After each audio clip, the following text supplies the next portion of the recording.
my first summer that I managed a team, I remember one of the guys towards the end of the summer, he was doing well, like he was making good money. I think he had like 75 sales. It was back on the Apex pay scale, so he already hit the retro and he was starting to make good money. And he's like, I don't want to sell another deal with you making money. And I was like, dang. Oh. Not hurt. Yeah. And I realized it had to become better.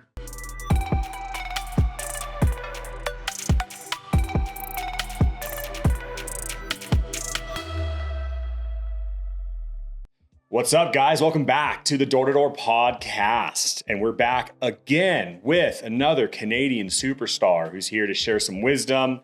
He's going to be running a workshop up at D2D Canada all around leadership. And from what I understand, a lot of value to share in that topic as he's been in the space for a while. He's attended D2D in Salt Lake many times and owns a company that does very well up in Canada. So I'm excited to hear what he has to say. And you should go to his workshop room at D2D Canada. But Brent Stevens, welcome to the podcast. How are you today? Good, Hunter. Thanks for having me. Absolutely. Thanks for taking the time, hopping on, and for appeasing Sam's request to run a workshop when it'd be much better just to be an attendee. And kind of life is much better than running the workshop, but we're excited. That is right. Good thing is the workshop's only an hour, and then you can blow some minds and then do the rest of the event. But it'll be good. That's right. Awesome. So why don't, for our listeners, just give us a background, where you're from, what got you into the industry, what your career's been like from when you entered to what got you to owning Knok today. Okay. Man, I'm kind of like Sam. I'm an old school door knocker. I started when I was probably 7 or 8 years old. Oh boy. Yeah, going door to door for snow removal, lawn care. Okay. And then, I sold newspaper subscriptions when I was like in grade 5. And dude, Nice. the whole thing. Then, more random jobs throughout the summer to make money. And then I went on a mission for my church and figured I should probably keep knocking doors after. And so I started in 2006 selling satellite door to door down. Oh, wow. Yeah. Okay. Yeah. OG. Yeah. OG. So I Dish love it. Network. Yeah. Dish Network. And then What company was that, if you don't mind me asking? Oh man, I think it was Infinity Marketing. Infinity Marketing. Okay. Infinity Marketing. Yeah, I remember I went to the forget the name of the hotel, but it's that big, nice, tall one in Salt Lake City. The Grand America. That's it. Went to the Grand America. We went to the year-end party. I thought it was all great. Got a big check, like literally one of those big checks. Yeah. And then at the end of it, they're like, by the way, next year we're not selling Dish anymore. We're going to sell mortgages. What? Yeah. In 2007, that would be great timing. Yeah, great timing. They did well. And I had a stepbrother who was selling alarms for Apex Alarm and was a manager there. And so he brought me over and started selling alarms next summer, and the rest is history. So you spent some time, you were there for the Apex Vivint transition. Yeah, so I was there for Apex down in Jacksonville, then came up to Canada, sold another summer, went and managed a couple of summers, and then they did the switch from Apex to Vivint, got the old Vivint shoes from the first summer. That was legit. And then, and then I went down, sold solar down with Vivint down in 2013 down in the States. And up in Concord, Northern California. Okay. Yeah, Jared Somboski. Reno Mendenhall came through. Reno Mendenhall, Luke Toon. Yeah. I don't remember Luke, but I remember Reno. I remember, man, he's such a stud. He'd come Reno's in a G. second day on the doors. I think he put in 20 jobs. I swear, I don't know, man, but he just crushed it. He did 20. I remember doing 20 weeks, and I'm like, sweet, I got 3. This is neat. And yeah, right. Anyways, and at that time, the Vivint solar pay wasn't really good. And I think we were getting $125 a kilowatt up front. And then I think all in it was $200 or something like that. Yeah. Got approached by a dealer and they were like, yo, you can make that much money selling an alarm on a takeover. I'm like, dude, I can do 2 alarms a day. Let's go do it. So that was kind of my intro to the dealer world. Gotcha. Was back then. So I ended up going and getting my MBA while I finished up down in California because my visa was expiring and I was going to come back to Canada, go back into finance. And they had a hiring freeze at the firm I was going to go to. And I was like, man, I know how to sell alarms. So I figured I would go start my own alarm company at that time. So I kind of fell into it by default just because there wasn't really any other option at that time. Sure. So, yeah. So that's kind of how, and then that was in 2016 until today. So you started Knok in 2016? Yeah. Oh, wow. You guys have been around for 10 years. Congrats. Yeah. Thanks, man. Yeah. That's amazing. I will say you're the first person I've ever spoken to that left alarms for solar and then went back to alarms. You're kind of I wasn't selling it when we were making 10 bands a deal, you know? Right. Yeah. You were in the early days. Like when I got started in 2015 and it was, I think it was $100 a kilowatt up front and then 100 at install. So we were like, whoa, you know, and then those are some interesting times because it wasn't different days. Just slanging PPAs. I was in Central California, so not too far. Actually, do you know Dan Stevens? I remember the name. I don't know him. Like, were you in the Thousand Oaks office? Me? Yeah. No. I was in I'm from Fresno, California. Oh, okay, cool. Yeah, Dan was an early Vivint Solar guy up in, I want to say Bay Area. And then we co-managed. There was 2 offices in the Bay Area. Mm-hmm. I was on the East Bay.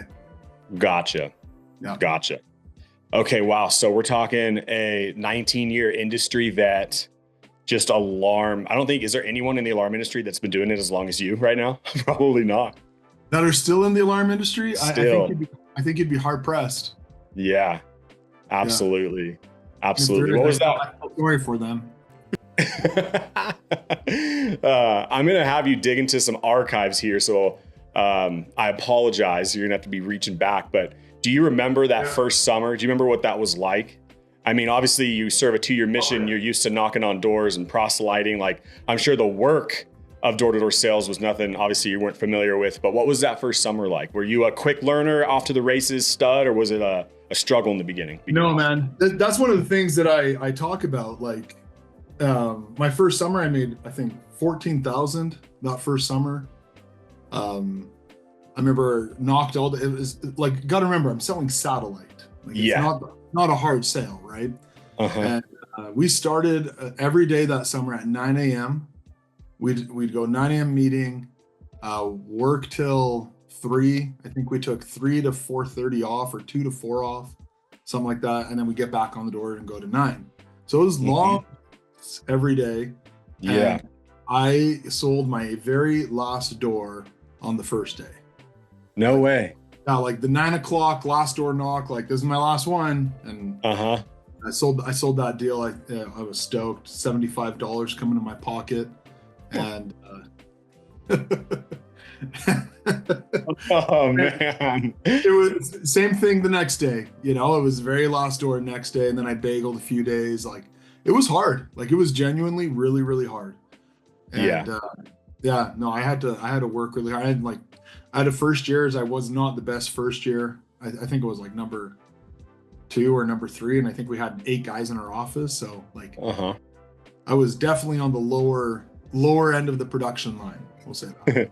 Yeah. Lower end of the production line year 1, but we got the door-to-door Hall of Fame jersey from last year behind you. So yeah. So I stuck with it. You know, I think part of the key to the game is longevity. Like, just totally don't give up.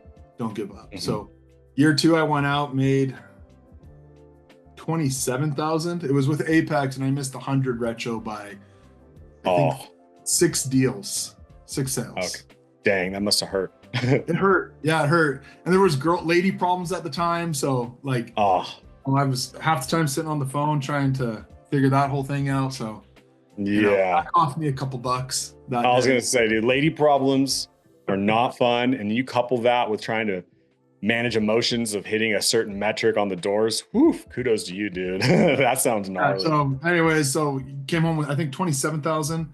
And then next summer I made 100 and plus that 1,000, and big bucks. From there. Yeah. So it was great. But yeah, that's amazing. You just got to stick with it. Everyone, that's why I try to say to everyone, they like, man, I haven't figured it out yet. I'm like, dude, it took me 3 years. Like, Yeah, takes time. it takes time. You're 2 weeks in, just chill.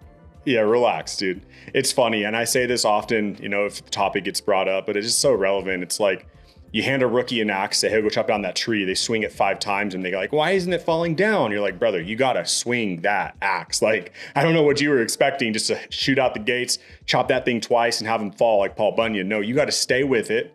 You got to stick the course. It takes time, just like anything in life. It's like 10,000 hours. You'll be an expert after 10,000 hours. It's like not 3 weeks. Not even a summer. You can be good after a summer. You can be good after 2, but you really won't hit your stride for a while.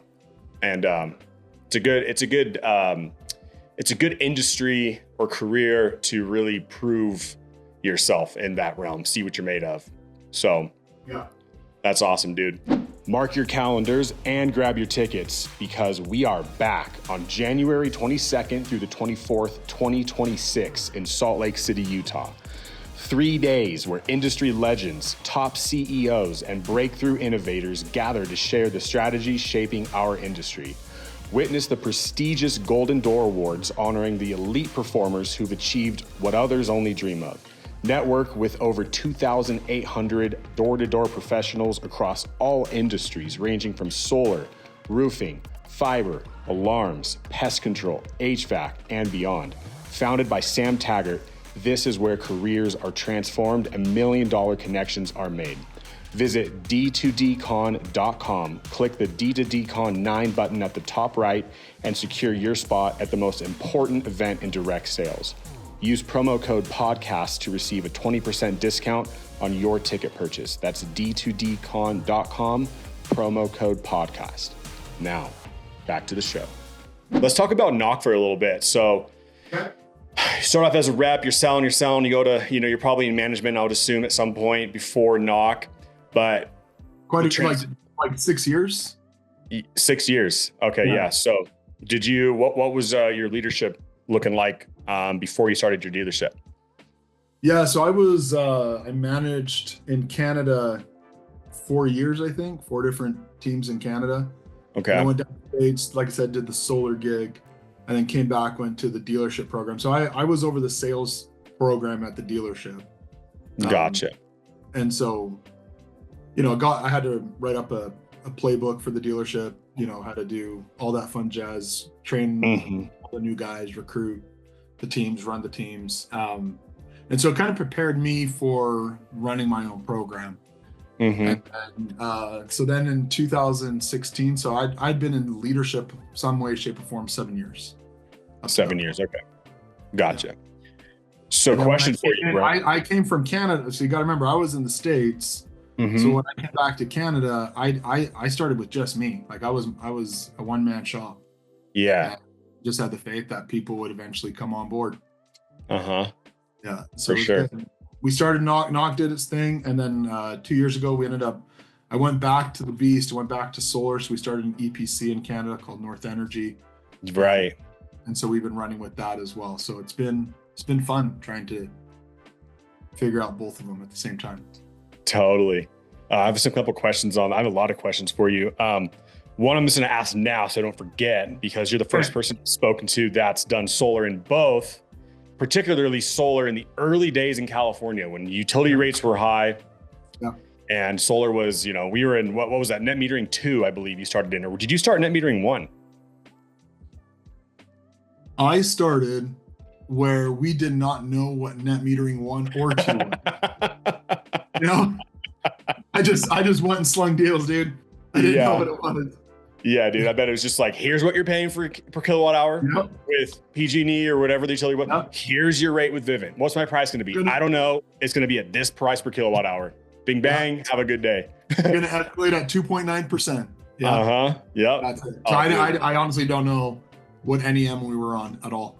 Gotcha. I think if that was 20, you said 13? Yeah, 2013.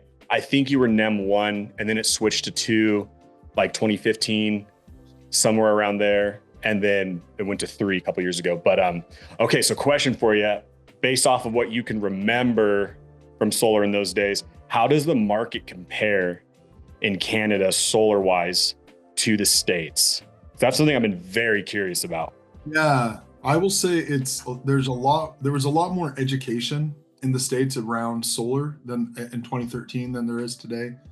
When you think of Canada, you think of a place that's not sunny, that snows, ice, and so the thought is that if it's like that, how would solar benefit my home, right? Right. But when you look at the map, well, solar in Canada, like especially in Alberta, the lower parts of this area, it's in alignment with like New Jersey, Chicago, as far as sun hours are concerned. Okay. And so like it's got great sun hours, especially in the summertime. Like, it doesn't get dark until about 10 o'clock at night, 11 o'clock at night. Oh, wow. Yeah. That's So really good. we store a ton in the summer. And so it's just a customer education part. Whereas in California, like, dude, everyone knows that it's sunny in California. And so it just, does the math make sense? And so there was still a part because, it's still relatively new at that time. But, by the time I had been there, people had knocked on their doors 15 times already. And, you could see solar for days. And totally. So it wasn't a total brand new market. Whereas in Canada, it's been a total brand new market. It's been a major educational piece. The banking system isn't as behind solar in Canada as it was in the States. So there's some finance issues that Canada has that US had already solved. Yeah, that makes sense. What are the turnaround times on like point of sale to PTO? 2.5, 3. That's really good. It's not the worst. Yeah. Yeah. There's some places it's way bad. Yeah, 6 months it could be. But the problem is a lot of it is in the customer's hand. Like in the States, you go in, you do the financing right in front of the client, you sign with them, you're on your tablet. It gets done really quick and easy.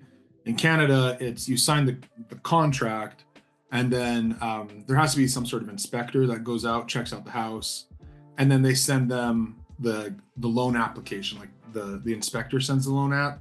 So it's not influenced by the sales organization. And then the customer fill out their own 30-page sales app loan documents. And so sometimes there's a nice delay there if you don't have really good follow-up with that customer. It could just say totally. Like I'll be honest, I'm not filling out a 30-page load knock. I was gonna say, dude, 30 pages, that's a book. Yeah. So there's that's really where the secret recipe is, and where we've started to find some success was like, how do we help our client get from the point of sale to filling out the loan doc in as efficient and effective way possible? Because that's where the bottleneck is in Canada. Yeah. We've just been trying to figure out how to do that. And sure. We've won in some ways, we've lost in some ways, but right now we're doing more winning than losing, so that's good. That is good. Happy to hear that. Yeah. Sounds like Canada's a good market. I mean, there is the skepticism for people that don't know. It's like, oh yeah, it's snow, it's cold, but people don't realize it's not based off direct sunlight. And I have friends that just murdered solar in New Jersey for years. So if it parallels that market, I'm sure it's phenomenal. Yeah, again, the difficulties is the financial piece. Right. Totally. Yeah. Get that figured out. If we had a clean financing piece, like bro, game over. Yeah, totally. Do they offer TPO products up there or no? Not yet. Not yet. Okay. That makes sense. Okay, cool. That was more of a personal question. I just have been so curious. Yeah. But that's all good. I want to talk about Knok and that transition, because as you're well aware, Brent, you've been doing this a lot longer than I have. You see people come into the industry, they do well in sales, they get into leadership, they're making good money, getting overrides and selling personal deals. And then they think, I can do my own thing and start my own company. It'll be just fine. And they fail to realize that sales and sales leadership is a vastly different skill set than running a business. Completely different skill set, actually. Like there's a little bit of transfer, but it's completely different. You're not going to use those skills 95% of your time running a business. And a lot of them shut their doors, they flop, they go back to the big fish companies. So in your experience, obviously, if you're a decade into Knok, and I've interviewed some of your people and they're amazing, what was that transition like for you from being a sales rep, a high-end sales leader, to now starting up a dealership just yourself and then growing it 10 years later to where it is today? What was that like for you? Oh, man. Sacrifice. Really? A lot of sacrifice. Like, I don't think people appreciate, and I've been to a few of these conferences, like you were saying, where I sat with Sam on one of the, like some of the leadership panels or owner panels. The cost of capital is real, and so like, my business, it was an alarm-based business. And so you're paying for everything up front, and then you got to wait for the money down the road. Right. Yeah. And that, 2 weeks, give or take. Right. And so that was at the early stages. Now it's 3 or 4 weeks. And so, if you want to grow your business, you got to have money somewhere. And if you don't have the money somewhere, good luck doing installs and good luck paying people. Yep. And so I remember, like, at the early stages, we would put everything back into the business, like everything. My wife would be at Walmart and cards declined, because like I was literally just putting as much as possible back into our family to survive, and she'd call me, "Hey Brian, I got declined again. Can you shove some money back over?" And we'd swing some money back over to her, and it was just so that way we could buy equipment for the next jobs. And I think that's one of the things that a lot of people that are in leadership, sales leadership, moving over to like ownership side is really hard to take, because in sales leadership, man, you just get the override check and you don't have to pay any of the expenses attached to it. Exactly. You don't feel the pain when you install an account, you pay the sales rep quits, the customer attrits, the equipment's in the home. Because it's a bad account, I can't actually go retrieve the equipment again and then reinstall it. So you get the charge back from the dealer partner that you're dealing with. You've already paid the rep. You can't charge the rep back. You can't charge, you might charge the leader back, but they might be gone too. And then you get the equipment back. So now you're out the equipment fund. Like the technician, you can't charge back the tech because they did manual labor. So now you're out almost double the original sale. Yeah. Like it's a heavy hit. It's a heavy hit, especially in the early goings when money's tighter. And so I say sacrifice because you have to really be willing to sacrifice today's luxury for tomorrow's benefit. And a lot of people just aren't willing to go through the slug. Yeah. And so I had to become very analytical, which I traditionally am not.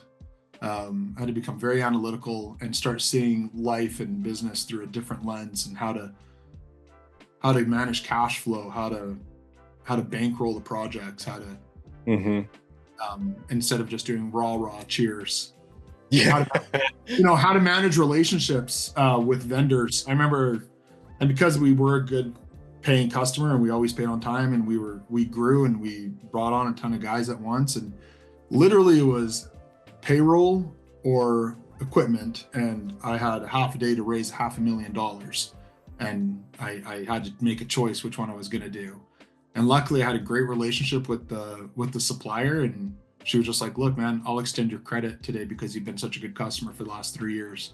And they extended our credit. We could get the equipment. We were able to pay our reps. Everyone would say, like, dude, I was asking every bank on the street, and no one would give us money. Wow. So I mean, that's the difference, and that's the stress, the different kind of stress than just like, man, my rep quit. It's like, okay, that sucks. Let's try to figure out where you're going to find $500,000 or $1 million in 24 hours. That is insane. Different level of stress. Yeah. Yeah.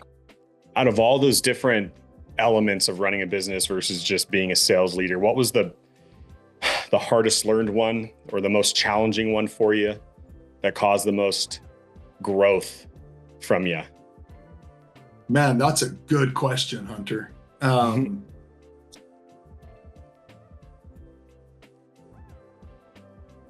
Having the ability to understand how to put the business first over the rep. Interesting. Okay. And I say that because as a sales manager, like I'm assuming I didn't ask you, I'm assuming you were a sales manager or a sales leader for time. You're always fighting for your rep. You're always fighting for, I swear he's a good guy. He's, we can fix it.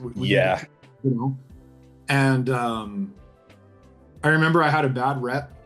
He was doing bad deals. I knew he was doing bad deals, but like, I liked his production. It was in the early stages of our company. I think it was in 2018. I don't know, 2018. And I knew he wasn't doing the greatest of production.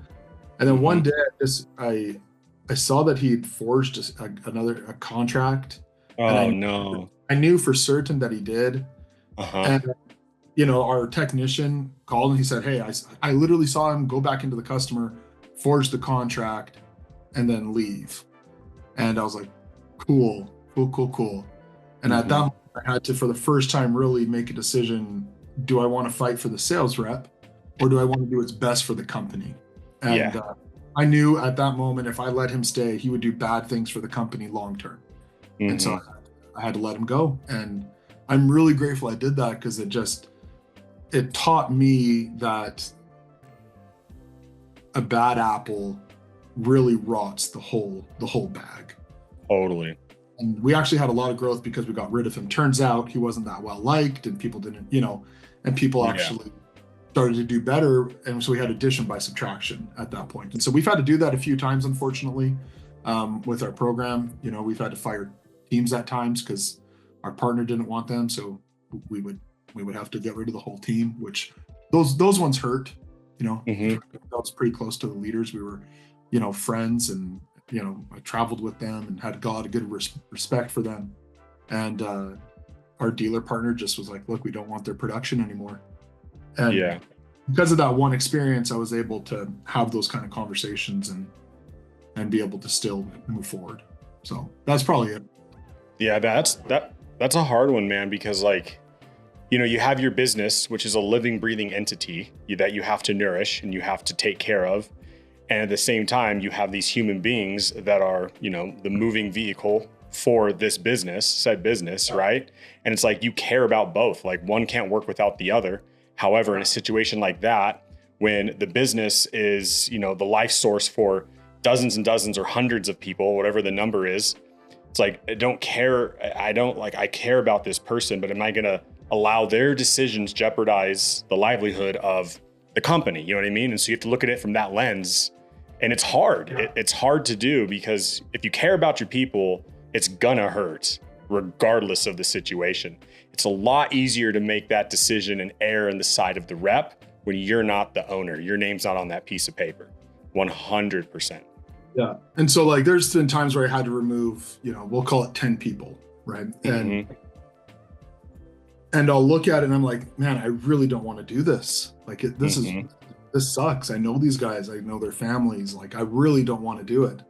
But then I have to remember I have 300 other people that I got to think about at the same time. Exactly. It's not fair to them if we get our whole program jeopardized because I'm not willing to do something for the 10. Yeah. And so it's I've came to the conclusion that my role sucks regularly.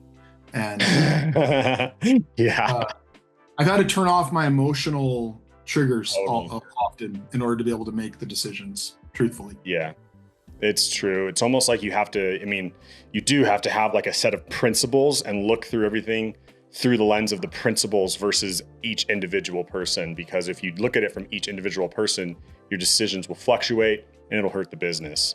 So that's very valid. And I hope anyone listening that's in that position right now, small business owner, big business owner, has had people loyal to them that they know something has to be done. And it's like, dude, you have to realize that there's a lot more at stake than the livelihood of one person. And that's a rough one, dude. I can totally see that. So a couple of years ago, I actually hired an HR team because I would get too close to the people. And so I was like, I need to offload this on me. Best decision I made. I bet. We just have a guiding set, and you hit this. Sorry, we got to terminate you. Yeah. They do the termination, so I don't even have to. Yeah. You're like, hey, they'll probably give you a call after it's done, and or vice versa. And it's like, love ya, dude. I'm so sorry. It's not personal. It's a business decision. But I feel like that's a great point you just made. And I feel like so many people make childish decisions, sweet deals with their friends, whatever, and they don't think about the business as a whole. And that's just one thing. I'm sure you could probably give 5+ things that were the other really good one, truthfully, is I have a standardized pay scale. I don't have any sweet deals. I don't have any under the table deals with anyone. Everyone gets paid the same. I go to bed so good at night because I know everybody is learning that someone else is getting $100 extra a deal or whatever. And so Yeah. that would be my other like real recommendation, is put a standardized pay out there where it's just consistent across the board. And, you can be like experienced rep versus rookie rep. Like if you want to do that kind of stuff, cool.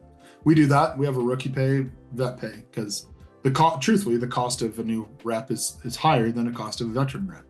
And so, Totally. We take a little bit off the top on the rep. But I would recommend that as well. That would be the other recommendation.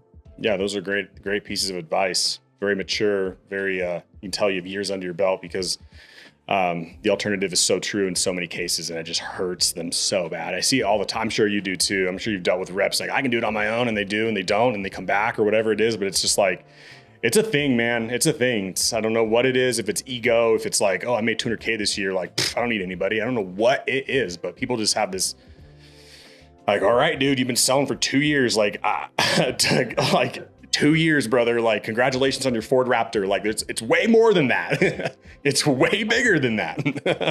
I think like, so I do believe that our business creates entrepreneurs. Like, we teach people to think out of the box. We teach them to think big and to grow big. And I think that's one of the reasons why people do try to go out on their own. Right. And so we have tried, just like everyone, we try to let people, one of the things I do is I give a lot of people a lot of autonomy. So some of the people you've interviewed, like, I give them a lot of autonomy to essentially grow how they want to grow within our organization. Right. They can lead their teams how they want to lead their teams, but they still have the financial back. And so they don't have to go through all the horrific pain that, that I've gone through, and if they do want to go out on their own, man, I wish them nothing but the absolute best. I've had a few different people go on their own, and they called me probably once a week, and I help, set them up for hopeful success. And, if they win, great, man. I see that as truthfully as a win for both of us, because it's cool to know that I had a part to play in them getting some success elsewhere. But for the most part, I think you're right. I think a lot of people crash and fall on their face, not realizing the sacrifice that's required to be able to make something big. Yeah, absolutely. 100%. And it's like, I think you're right too. It's like we preach, be your own boss. You're an entrepreneur, bet on yourself, and everyone should. But I feel like people should just be aware of the realities of what they're stepping into before they do it. And there's beauty in having an umbrella, like you mentioned, an organization to where you can do that under, you eliminate the risk, you eliminate a lot of the overhead. It's like you can build what you want to build on the sales side at least. And I'm sure like as you grow, you'll get more and more integrated with the running of the company, the decisions that are being made, the operational side. It's like but just build somewhere that you can build, especially if you're a couple years into your career. There's a lot needs to be learned. Or if you're not the greatest with money. Exactly. Oh, dude, I know. Like you get a big fat check because, if you're selling solar, you get they give you the full price of the program. If you're selling farms, you get paid the funding, like whatever it is, you're going to be getting a big check. Some people don't realize you got to pay equipment and people and taxes, and they go spend all that money and you miss payroll. Like, dude, you're totally hooked, it looks like a lot of money, but you have to pay all your bills. Yeah, dude, I actually have a close friend of mine whose partner, they ran a company together, door-to-door company. One was very dialed on the systems, understood the expenses and everything. The other, shared business bank account. The other would open that app, see the number in there, not realizing all the expenses coming out, and go buy a competition M8. And then the other partner would open up and be like, what the hell? And he's like, what? There was like $60K in there. And it was like, yeah, we have payroll. We have to pay our techs and we have to pay taxes. Like, well, I don't know. It's just like, it's silly. It really is. Yeah. You got to be very disciplined with that money in that account. It does not go far. No, it really doesn't. It's like, even as a business owner, like $1 million sounds like a lot of money. It's really not. That can go in a day if you're behind on things. Yeah. It's nothing. I love it.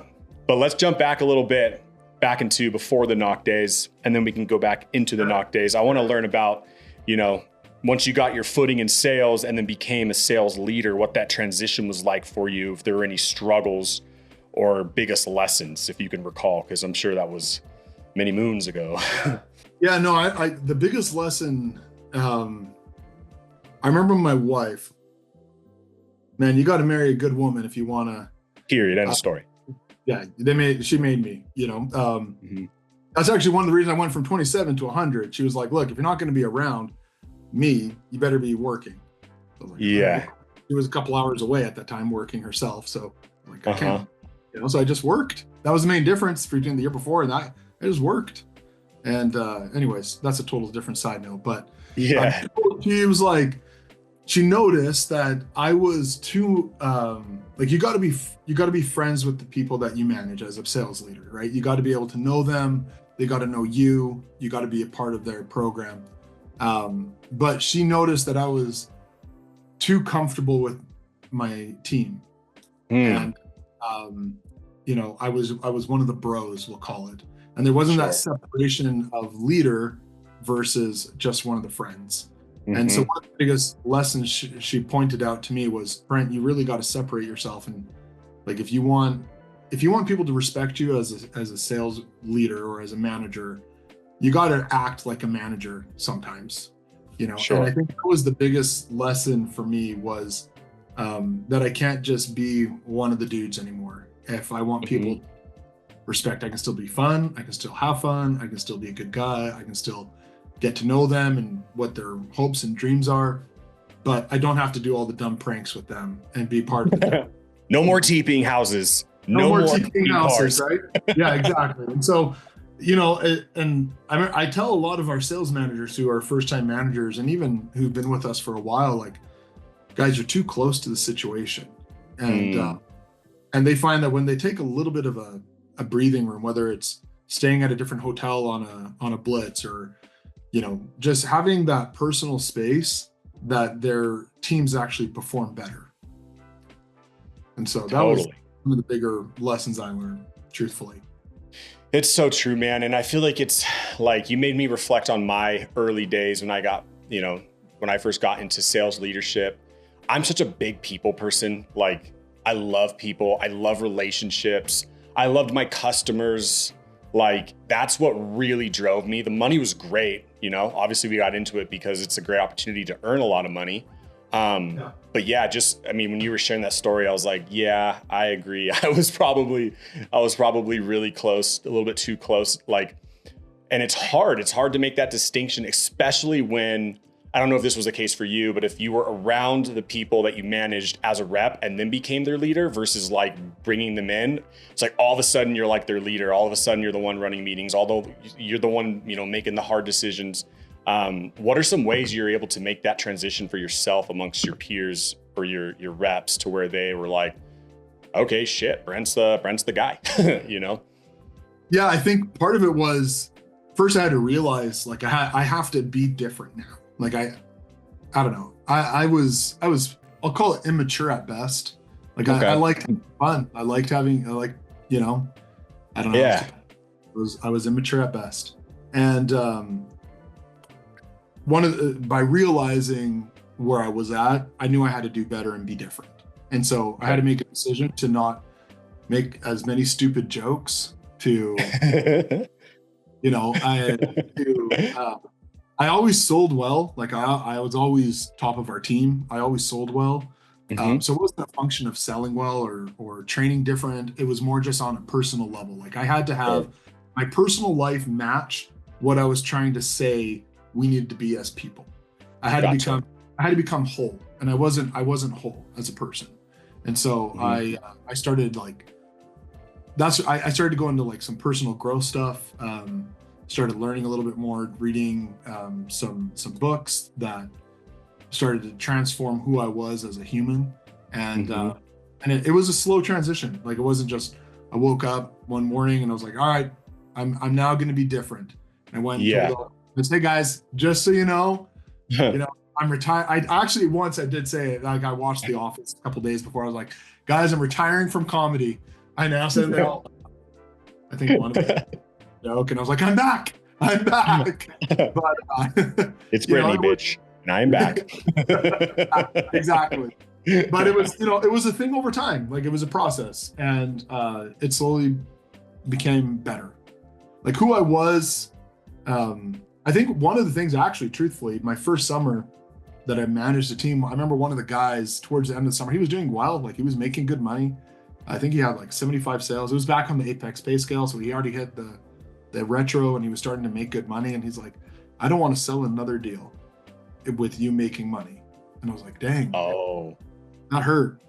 Yeah.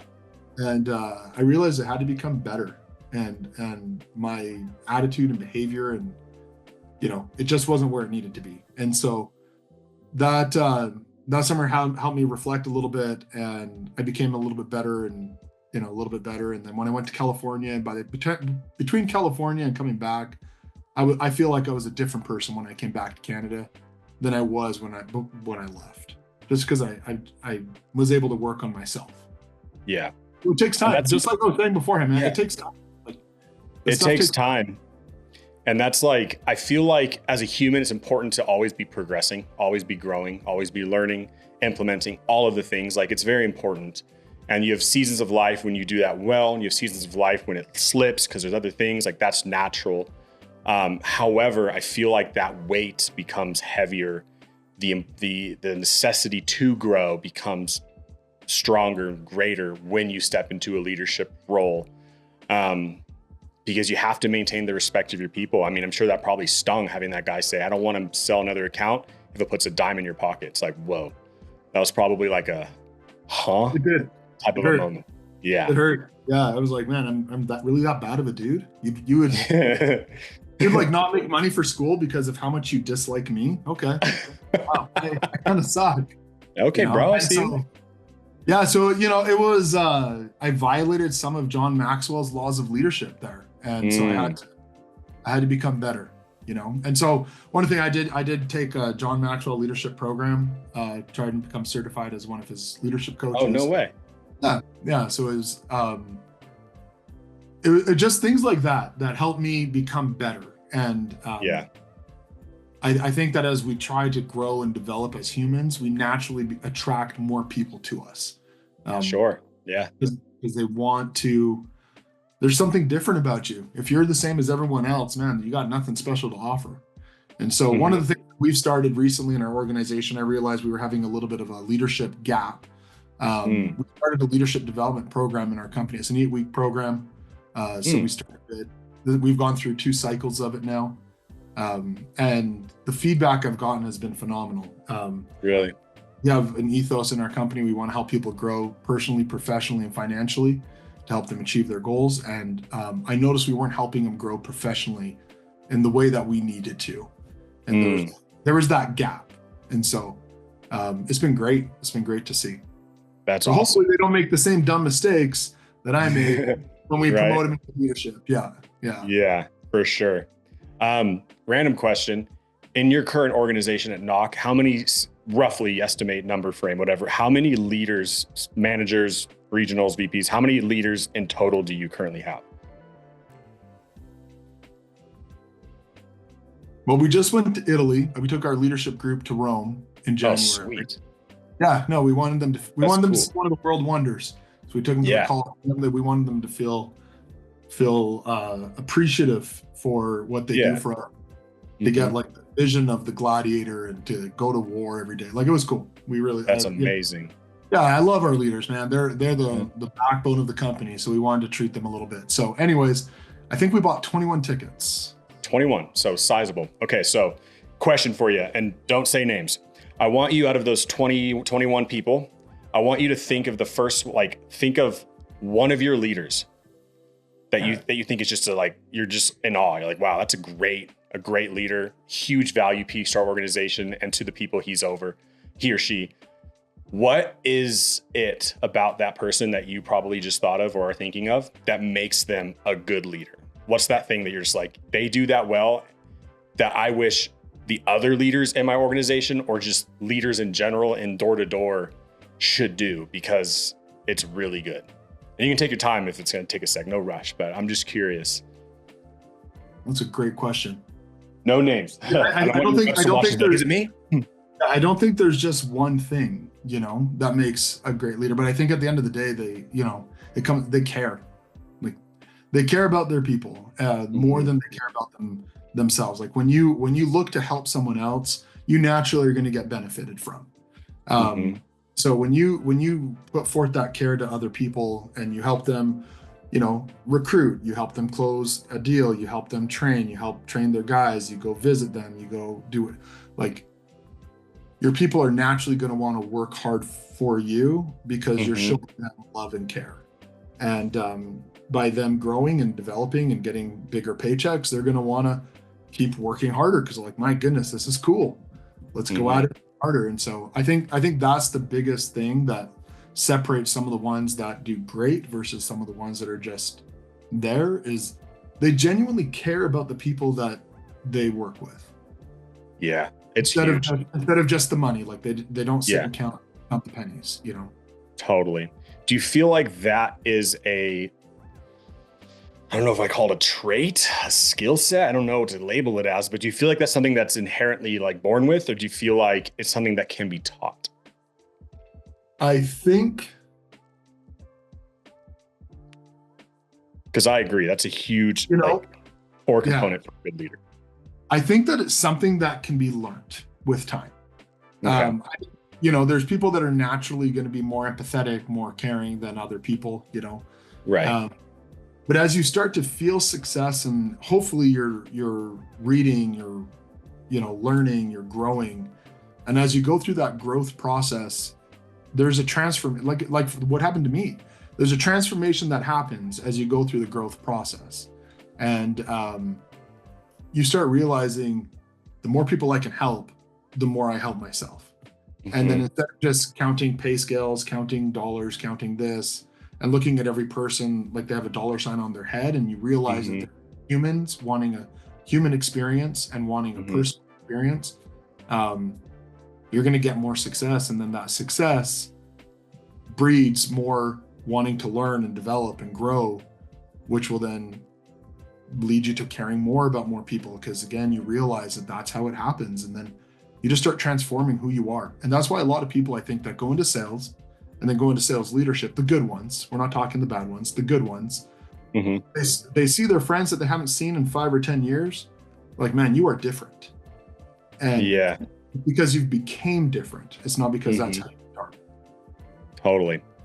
That's a good point. And something, I had a podcast this morning with a dude at a pest control company up in Canada. And we were talking about that in relation to sales, but it also is obviously insanely applicable and important in leadership. But we were discussing that like a good way, because there's people listening that may think that they're the type that care. Like, oh, I care. I love, like, I generally want to see my people do good, or I generally care about my customers. And we were discussing in a good barometer for, like, as a sales rep per se, a good barometer with that is the ability to say no to a sale when you know that your product isn't in the best interest for the specific customer. It's a good barometer. It's like, I feel like if you can walk into a sale that you can close them, like you can, but solar speaking, it's not going to make, the numbers don't make sense. It's not going to be the best interest. She's 72 years old. Sure, she'll sign documents right now. Do you think it's the best thing for her? No, but could you get her signed up? Yes. Alarms. Are you doing a takeover? Cool. What do they have? They have great equipment, great monitoring service. Your lowest price for the same thing is $25 a month higher, or whatever the case is. You know what I mean? Like being able to be like, you know what? Like at the end of the day, like, no, this isn't the best thing for them. It's not going to, obviously those are rare cases because like a majority of people need the product and service that we sell because they do. However, there's those cases where you can say no. And I feel like that applies to leadership as well. And kind of going back to what you said earlier is taking a rep that you care about, that you know isn't the best thing for your organization, and have to say, hey dude, like, I'm sorry. I love you, but again, like we talked about, there's 40 other people in this company that I got to look out for. It's just like that, and it's hard. So like, it's just a good barometer to tell if like you are a caring person, or if you generally are just looking out for your own checkbook. But that's cool. Whoever that leader is, again, don't say their name. I don't want your reps to watch and be like, oh, dude. We actually have a few, like we have a few of them. That's the cool thing about it. Like we have some really stand-up people that work with us. I will say, I feel Jordan, honored and blessed regularly when I come to work. that's a good thing. That's a really good thing. People make the business. People make the business. And if you don't have good people, I don't care what they're producing. It's just a different experience compared to like just a good group of people. I did interview Jordan, and I could, like, from the first 5 minutes, I can see it in his eyes. He just had such amazing, genuine energy, such loving, caring energy. And so George's a good dude. Yeah, he's a good dude. He's an absolutely good dude. But let's kind of wrapping up here, pivot to Door-to-Door Con Canada, which I'm very excited about. You're obviously going to be doing a workshop on leadership. I don't know if we're still a couple weeks out. I don't know if you've prepared. I don't want you to share what you're going to be sharing there. I want to save it and get people in that room. But as you've thought about it or prepared for it, what are what are you hoping the attendees to that workshop will leave with from your... Well, let's drop a little crumbs. Let's drop some crumbs, man. We got to get a bread trail that leads straight to the workshop room. We'll Hansel and Gretel this. Let's do it. So the title of the workshop, actually, I just got a message from Sam while we were on this call. He's like, Brent, can you please tell me the name of the workshop? So I haven't actually sent it in yet, but it's Would I Follow Me? And it's basically, the idea is we're going to discuss some of the things that typically, we'll call it middle manager for lack of better words, but like a sales leader does or does not do to help their team progress and then therefore help them progress. And we're just going to go over a few things that I think can help our leaders grow and develop their teams better than what they are today. That's amazing, dude. I think that's going to be a really good one. Would I follow me? What a soul-searching question to ask people or to reflect on. Would I follow me? If I was in my office, would I be stoked to come to correlation meetings? Would I be excited over the fact that I just learned how much money and overrides I made off myself? You know what I mean? Like, that's a great question. I feel like if you're a good leader, your people should be excited to follow you. They should be excited when you win, all the things. So that's really good. If you guys are going to the show, if you're in sales leadership, you better go to this workshop. We're doing it on the Saturday. We're day one. So day one, that's right. Hopefully we can bring some fire. Absolutely. It's going to be good. Bring a good soda and some popcorn, and at least we can get you full. I love it. Well, Brent, last question for you, because I'm sure you've been asked this before as a leader and as an owner of a company. What's your biggest piece of advice for sales leaders? There's a few. One, find a good partner to go to battle with. So I was blessed with finding a good partner. So I work with Curtis. He's one of the co-owners, and he's got my back and everything. So that was a great piece. We actually managed an office together back in 2009. So nice. we've been OGs together. So find a good partner and then keep leading from the front. Yes. Oftentimes sales leaders, they forget about how important it is for the people that you're recruiting, saying, hey man, we can win. It's easy to sell. You can make good money doing this. And then they go out and don't sell. And that person's like, I thought you said it's good, easy to sell. And you're going to lose faith and trust pretty quickly. So the other one would be continue leading from the front, like do the thing that got you there.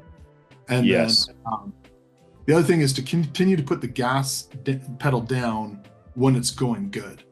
Like oftentimes, if you recruit a 30, 40 man office, you kind of stop recruiting and you're like, all right, let's focus on these guys, make sure it's going good. Truthfully, that's when you should double down your recruiting efforts and take it from 30, 40 to 60, 80, because it's a lot easier to recruit when you got a 30 man, 40 man team than it is when you're chilling with two people. You and a pair is really hard to recruit to. Totally. So, my other recommendation is to just keep the gas down when you got a good group of people and continue to recruit into it. Because that's going to multiply you quicker than anything else. 100%. I love that.